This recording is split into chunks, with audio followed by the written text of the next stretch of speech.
तो ये वीडियो रहने वाली है UFC 319 की रीकैप वीडियो, जहां पर फाइनली गाइस हमें बहुत टाइम के बाद एक काफी अच्छा कार्ड देखने को मिल गया। मेन कार्ड तो देखने में मजा आया, बट प्रीलिम कार्ड भी काफी अच्छा था। और ओवरऑल पूरे कार्ड में अगर हम देखें तो बहुत सारे हमें यहाँ पर फर्स्ट या फिर सेकंड राउंड नॉकआउट्स देखने को मिले। इसके साथ हमें back to back spinning elbows knockout देखने को मिलते हैं, जो बहुत ज्यादा इंसेन था। वेयर प्रीलिम कार्ड की पहली फाइट एलेक्जेंडर हर्नांडेज, जो एक बिग अंडरडॉग था, वो चेज हूपर को राउंड 1 में नॉकआउट कर देता है। पर यहाँ की जो सबसे बड़ी फाइट थी वो न्यूली साइंड फाइटर्स बाइजन गुर सुसुरकायव और एरिक नोलन के बीच में थी, जिधर बाइजन गुर राउंड 2 में एरिक को सबमिट कर देता है। ये वाली फाइट काफी एंटरटेनिंग गई थी, जहां पर बाइजन गुर सुसुरकायव पहले राउंड में विन कर रहा होता है, बट फिर लास्ट के सेकंड्स में एरिक नोलन उसे हर्ट कर देता है। पर इवेंचुअली राउंड 2 में बाइजन गुर को फिर से टेकडाउन मिल जाता है और वहां से वो एरिक नोलन को सबमिट कर देता है। तो मजा आया था प्रीलिम कार्ड देखने में। और अब मेन कार्ड की बात करते हैं, जहां पर मेन कार्ड की पहली फाइट में एक बहुत बड़ा अंडरडॉग फ्लाईवेट फाइटर टीम मिलियट काया साकुरा को सेकंड राउंड में सबमिट कर देता है। टीम मिलियट फाइट को विन किया, यही शॉकिंग था, बट इसके ऊपर से वो फाइट को सबमिशन से विन करता है, तो मुझे ये काफी शॉकिंग लगा।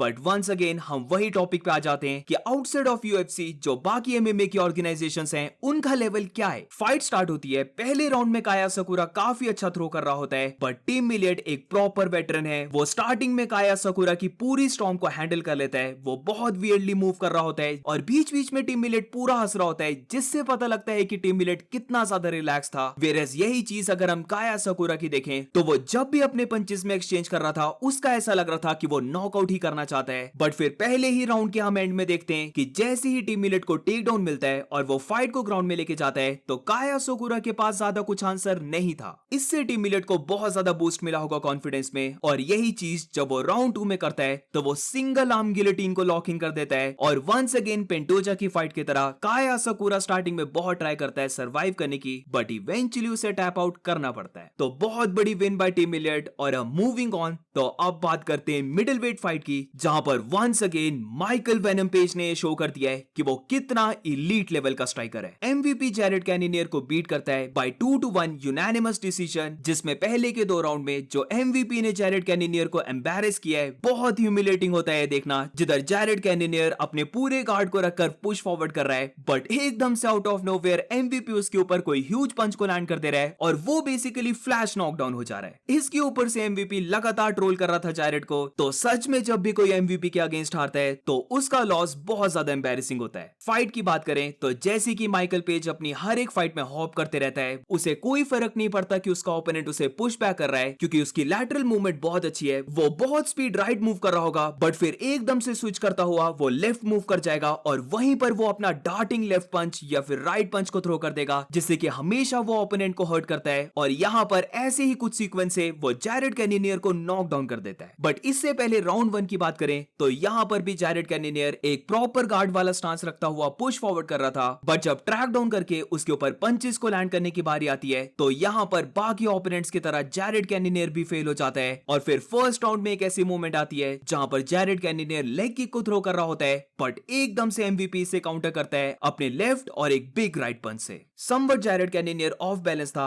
एंड ऑल्सो ये एक फ्लैश नॉकडाउन था, तो इसीलिए जैरेड कैनिनियर हर्ट तो नहीं होता है, बट उसके बाद से एमवीपी उसे ट्रोल करने लग पड़ा। और फिर राउंड 2 की बात करते हैं तो यहाँ पर जो मैं लैटरल मूवमेंट की बात कर रहा हूँ वो आती है, और ये सब मूवमेंट को शो करते हुए एकदम से एमवीपी लेफ्ट पंच से ब्लिट्स इन कर जाता है, फिर उसके बाद राइट पंच और एक और फॉलो अप में लेफ्ट पंच, और काइंड ऑफ जैरेड कैनिनियर को पुश करते हुए हम वंस अगेन देखते हैं कि कैनिनियर फ्लैश नॉकडाउन हो गया है। अगर तुम नोटिस करोगे तो एमवीपी एक ऐसा फाइटर नहीं है जो हाई वॉल्यूम फाइटर हो। वो बहुत कैलकुलेटेड अपने पंचेस को थ्रो करता है, बट मेजॉरिटी वो पंचेस हमेशा अपने ओपोनेंट को हर्ट करते हैं। और ये जो मैं ज्यादा स्ट्राइक्स की बात कर रहा था, ये चीज वैसे एमवीपी राउंड 3 में ट्राई करता है, बट क्योंकि वो एक्स्ट्रा एग्रेसिव हो गया था, तो इसीलिए सुपरमैन पंच को थ्रो करते हुए वो कैनिनियर को मिस कर देता है, ऑफ बैलेंस हो जाता है और जैरेड कैनिनियर उसके ऊपर टॉप पोजीशन को ले लेता है। अब यहां से ये पूरी फाइट ग्राउंड में रहती है, बट जैरेड कैनिनियर की बात करें तो उसे वो अर्जेंसी दिखानी चाहिए थी। उसे डेफिनेटली यहां पर देखना चाहिए था कि वो कैसे माइकल पेज को नॉकआउट करे या एटलीस्ट उसे इतना ज्यादा डोमिनेट करे ताकि 10-8 राउंड मिल जाए और ओवरऑल ये फाइट ड्रॉ हो जाए। बट कैनिनेर यहाँ पर ज्यादा कुछ स्ट्राइक्स को थ्रो नहीं करता है, वो डेफिनेटली माइकल पेज को टैग कर रहा होता है बट वो बहुत लेस स्ट्राइक्स होती हैं और ओवरऑल एमवीपी फाइट को विन कर जाता है बाय यूनानिमस डिसीजन। बेशक यूएफसी में एमवीपी फिनिशेस से नहीं जीत रहा है बट स्टिल मुझे तो उसकी फाइट्स देखने में बहुत मजा आता है और वंस अगेन यहाँ पर माइकल पेज को अपने ओपोनेंट से टॉइंग करता हुआ देखकर बहुत मजा आया। और अब मूविंग ऑन तो अब वेल्टरवेट फाइट पे चलते हैं जहां पर कार्लोस प्राटिस राउंड 1 के बिल्कुल एंड में जेफ नील को नॉकआउट कर देता है बाय स्पिनिंग एल्बो। ब्रो ये फाइट में कार्लोस प्राटिस ऑन पॉइंट था। जैसे कि बोलते हैं कि फाइटर अपनी फ्लोइंग स्टेट में आ जाता है, एग्जैक्टली यहाँ पर कार्लोस प्राटिस अपनी फ्लोइंग स्टेट में आ जाता है जिधर एक साइड था जेफ नील जो हाई गार्ड से फाइट कर रहा था बट अगर कार्लोस प्राटिस की बात करें तो दोनों हाथ उसके नीचे थे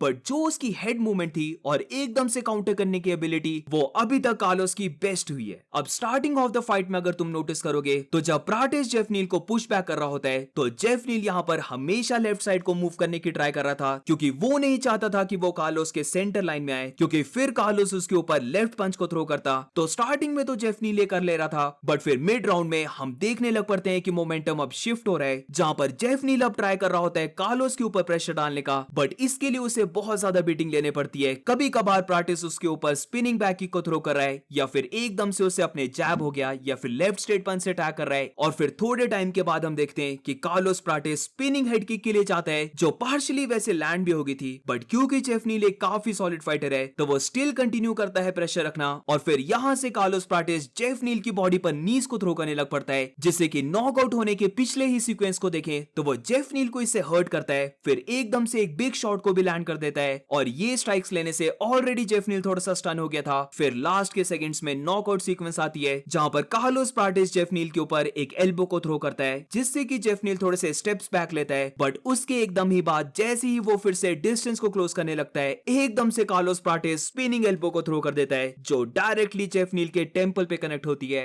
और हमें देखने को मिलता है एक वॉक ऑफ वाला नॉकआउट। ये चीज मैंने फाइट से भी पहले बोली थी कि इयन गेरी की फाइट कार्लोस इसलिए हारा क्योंकि एकदम से लेवल ऑफ कंपटीशन उसके लिए बहुत ज्यादा इंक्रीज हो गया था बट अब क्योंकि वो जेफ नील के साथ फाइट कर रहा था जो इतना ज्यादा बड़ा लेवल अप नहीं था तो इसीलिए अब हम यहाँ पर देखते हैं कार्लोस की बेस्ट परफॉर्मेंस। और अब मूविंग ऑन टू द को मेन इवेंट तो अभी तक अगर तुम्हें लग रहा था कि कार्लोस ने जो स्पिनिंग एल्बो से नॉकआउट किया है वो काफी इंसेन था तो यहाँ पर जो लिरॉन मर्फी ने एरन पिको को स्पिनिंग एल्बो से नॉकआउट किया है वो एक स्टेप और ज्यादा ब्रूटल था। लिरॉन मर्फी यहाँ पर स्पिनिंग एल्बो को थ्रो करते हुए आउट कोल्ड कर देता है एरन पिको को जो एकदम से मर्फी ने थ्रो की थी किसी ने भी नहीं ये आते हुए देखी और इसीलिए ये नॉकआउट बहुत ज्यादा क्रेजी बन जाता है। तो वंस अगेन बेलेटोर/पीएफएल वाला फाइटर यानी कि आउटसाइड ऑफ यूएफसी वाला फाइटर यूएफसी के अंदर टॉप लेवल में बीट हो चुका है पर यहाँ पर मेरी ओपिनियन में एरन पिको जरा भी बैड नहीं दिखा था बल्कि जितनी भी ये फाइट चली है उसको अगर हम देखें तो एरन पिको फाइट को विन कर रहा था। जैसे ही फाइट स्टार्ट हुई एकदम से एरन पिको अपने एग्रेसिव स्टाइल को पुट ऑन करने लग पड़ता है जहां पर वो लिरॉन मर्फी के साथ ग्रैपलिंग कर रहा होता है और स्टार्टिंग ऑफ द राउंड में एक ऐसी मोमेंट आती है जहां पर एरन पिको बॉडी शॉट को लैंड करता है और ये पंच की जो साउंड थी वो बहुत ज्यादा आई है। मुझे ऐसा लगा कि मर्फी हल्का सा पेन में है और फिर उसके बाद भी एरन पिको बार बार लिरॉन मर्फी के ऊपर स्ट्राइक्स को थ्रो कर रहा होता है और बेसिकली मर्फी को बस डिफेंसिव पोजीशन में रहना पड़ता है बट फिर लिरॉन मर्फी से वो नॉकआउट आता है जहां पर वो फ्रंट किक को थ्रो करता है जिससे कि एरन पिको को थोड़ा सा बैकवर्ड मूव करना पड़ता है और जैसे कि प्राटिस की फाइट में हमने देखा था कि जेफ नील फिर उस डिस्टेंस को क्लोज करने के लिए आ रहा होता है तो एग्जैक्टली यहाँ पर एरन पिको भी उस डिस्टेंस को क्लोज करने के लिए पुश फॉरवर्ड करता है और बूम एकदम से लिरॉन मर्फी स्पिनिंग एल्बो को थ्रो कर देता है जो वंस अगेन एरन पिको के टेंपल पे लैंड होती है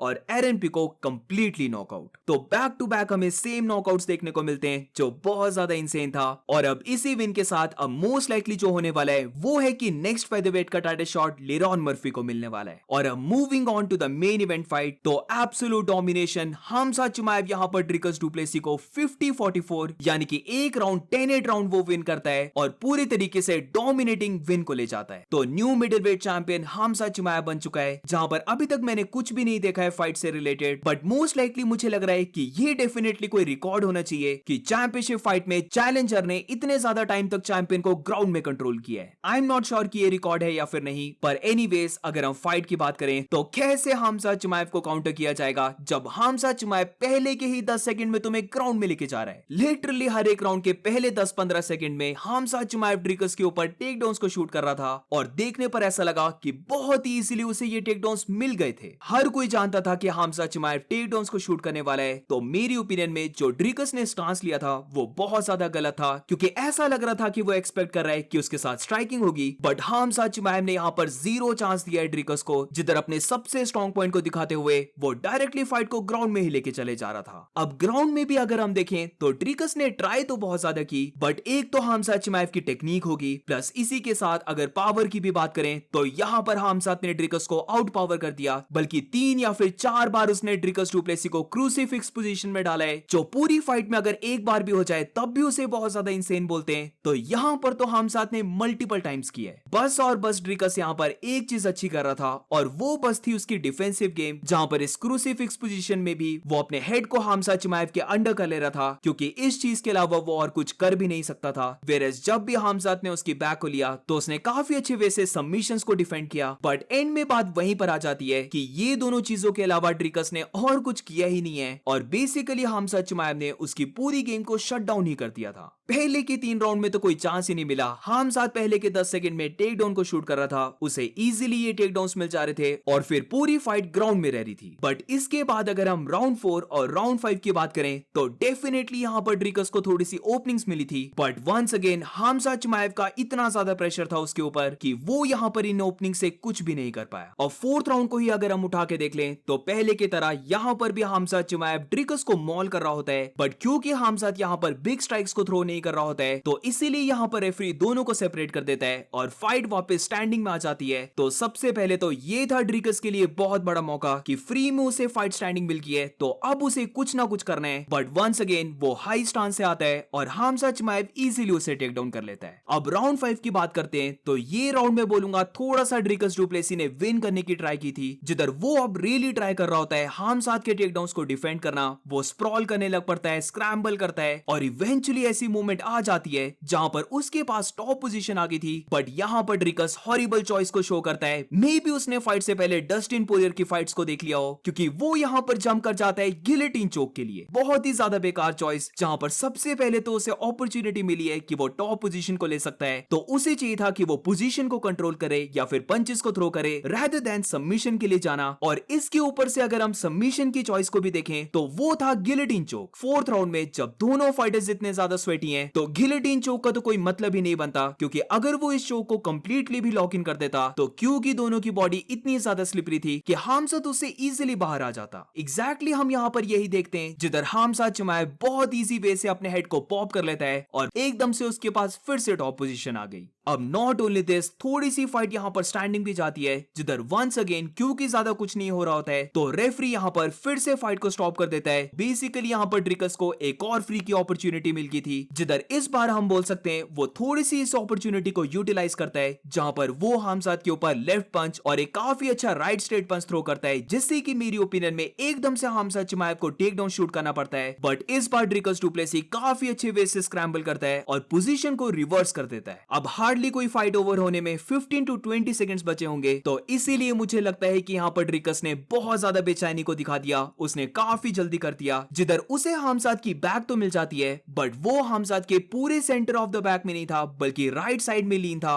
और वहीं से वो ट्राई करता है हमजा को चोक आउट करने का, जो हमजा चिमाएव डिफेंड भी कर रहा होता है। और क्योंकि उस टाइम पे बॉडी स्लिपरी थी तो वो खुद भी हमजा की बैक से स्लिप हो रहा होता है, इसीलिए जो उसका राइट आर्म था उसे वापस उसे ग्राउंड में रखना पड़ता है ताकि एटलीस्ट वो पोजीशन को होल्ड कर पाए। और फिर क्या था, फाइट ओवर हो जाती है और हमजा चिमाएव यहाँ पर ड्रिकस को डोमिनेट करके फाइट को विन कर जाता है। अब ये फाइट कोई ऐसी फाइट नहीं थी जहां पर दोनों फाइटर्स वॉर में गए या फिर हमजा चिमाएव ने बहुत brutal ground and pound punches को थ्रो किया है, बट इसी के साथ मुझे ये भी लगता है कि ऐसी फाइट्स को हारना और भी ज्यादा एम्बैरेसिंग और काफी हार्ट ब्रेकिंग होता है, क्योंकि यहाँ पर हमजा शो करता है कि उसे ड्रिकस को बुरी तरीके से हर्ट करने की भी जरूरत नहीं है। वो सिंपली ड्रिकस को काफी इजीली ग्राउंड में लेके जा सकता है और उसे पूरे टाइम बस मॉल करके विन कर सकता है। ऑल्सो यहाँ पर कार्डियो की भी बात कर लेते हैं, जो हमजा चिमाएव ने पूरे 5 राउंड्स दिखाया है। तो एक तो इससे पता चलता है कि यस, हमजा चिमाएव ने जो न्यू कोचेस को स्विच किया है, जो उसका स्ट्रेंथ एंड कंडीशनिंग का न्यू कोच है, उसने डेफिनेटली इंपैक्ट डाला है हमजा चिमाएव के कार्डियो में। पर इसी के साथ गाइस हमें ये भी देखना होगा कि ड्रिकस ने कुछ जब थ्रो ही नहीं किया तो ये ऑब्वियस था कि हमजा चिमाएव गैस आउट होगा ही नहीं। हमने कमारू उस्मान की फाइट में हमजा को इसलिए गैस आउट होता हुआ देखा क्योंकि वहां पर उसने चोक लगाने के लिए इतने ज्यादा अपने आर्म्स को स्क्वीज कर लिया लिया था कि राउंड 2 ऑनवर्ड्स उसके पास फिर आर्म्स में एनर्जी नहीं बची, बट यहाँ पर हमसात ने और भी ज्यादा स्मार्ट वे से फाइट की है, जिधर उसने अपने आर्म्स को एग्जॉस्ट ही नहीं किया। वो सबमिशंस के लिए डेफिनेटली जा रहा था, बट जैसे ही उसे लग रहा था कि उसे सबमिशन नहीं मिलेगा, वो एकदम से सबमिशंस को छोड़ दे रहा था और बस अपनी पोजीशन पे वर्क कर रहा था। बट इवेंचुअली उसने बहुत ज्यादा अमेजिंग फाइट की है, ड्रीकस डू प्लेसी को डोमिनेट करके विन की है फाइट, और मिडिल वेट का न्यू चैंपियन है स्टिल अनडिफीटेड हमजात चिमाएव। जैसे मैंने अपनी पहली वीडियो में कहा था